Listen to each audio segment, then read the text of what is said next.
Pessoal, hoje a gente vai revisar um pouco, sobre a radioatividade, rever alguns conceitos importantes que nós já estudamos, mas antes de falar sobre a radioatividade em si, nós vamos abordar sobre o modelo atômico de Rutherford. Como nós já vimos, Rutherford, ele, através do experimento da folha de ouro, descobriu o núcleo de um átomo. Núcleo, é a região central que está concentrada praticamente toda a massa do átomo, é composto por cargas positivas e também por nêutrons.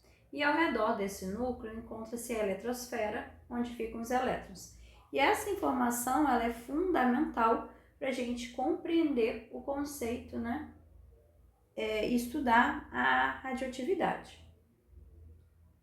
Enquanto as reações químicas que nós estudamos anteriormente, nós vimos as ligações químicas, o balanceamento químico, quem participa são os elétrons, na radioatividade a gente está falando a respeito da transformação do núcleo.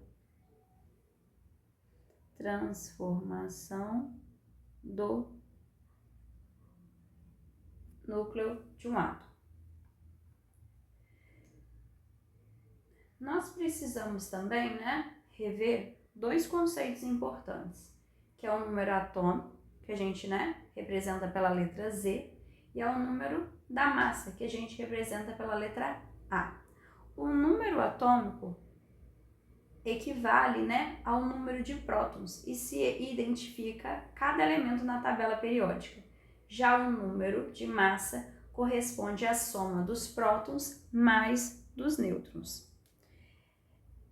Comentei com vocês em aula que a massa é o maior número que acompanha o símbolo do elemento químico.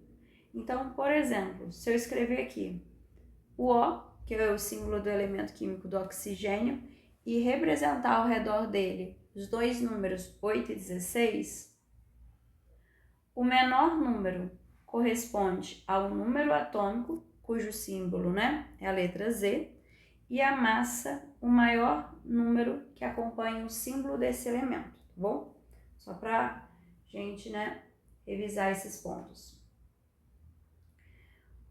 No ano de 1896, o físico Becquerel, ele estava estudando compostos de urânio e na época muitos cientistas acreditavam que esses compostos absorviam energia da luz do Sol e depois as liberavam.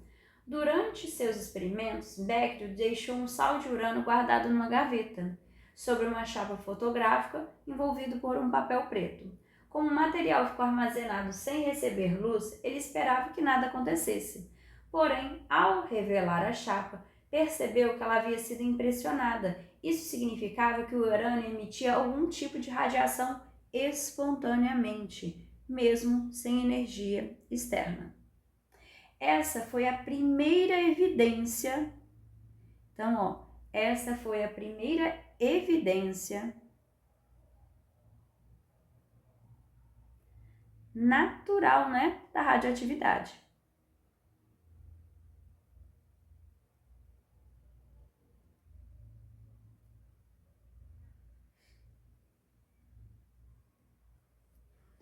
Alguns anos depois, Marie Curie e Pierre Curie aprofundaram essas pesquisas e descobriram novos elementos radioativos, como o polônio e o rádio, e contribuíram para o desenvolvimento da química e da física nuclear. Foi a própria Marie Curie quem criou o termo radioatividade, que é utilizado até hoje. Com a descoberta de Becquerel, os cientistas perceberam que alguns núcleos atômicos instáveis, tá bom? Alguns desses núcleos, principalmente os muito grandes, apresentavam desequilíbrio entre as forças que mantêm os prótons e os nêutrons unidos. Lembrando que o núcleo é uma região central muito pequena. E à medida que eu vou descendo na tabela periódica, vai aumentando, o número da massa. Com isso, com a massa, o somatório do número atômico mais o número de nêutrons, a gente tem, um aumento desses valores. Em determinados casos, o número de nêutrons aumenta muito mais do que o próprio número de prótons, tá bom? Vocês podem conferir isso fazendo o cálculo utilizando os dados na tabela periódica, né? Relembrando que massa é o somatório do número atômico mais o número de nêutrons. Então, ó, alguns núcleos, principalmente esses, né, que eu tô falando, muito grandes, eles apresentam um desequilíbrio entre as forças que mantêm os prótons e os nêutrons unidos. E para reduzir essa instabilidade, eles emitem partículas ou energia espontaneamente. E esse processo recebe o nome de radioatividade. Portanto, podemos definir a radioatividade como um fenômeno que ocorre, né, nos núcleos instáveis que emitem espontaneamente partículas ou radiações para alcançar uma condição que seja mais estável.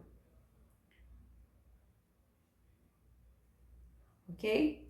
E aí, o que acontece? Eu destaquei aqui alguns tipos, né, de radiações. Eu tenho aqui as partículas alfa e beta e a radiação gama. E vou falar um pouco a respeito desse tipo de radiação para vocês.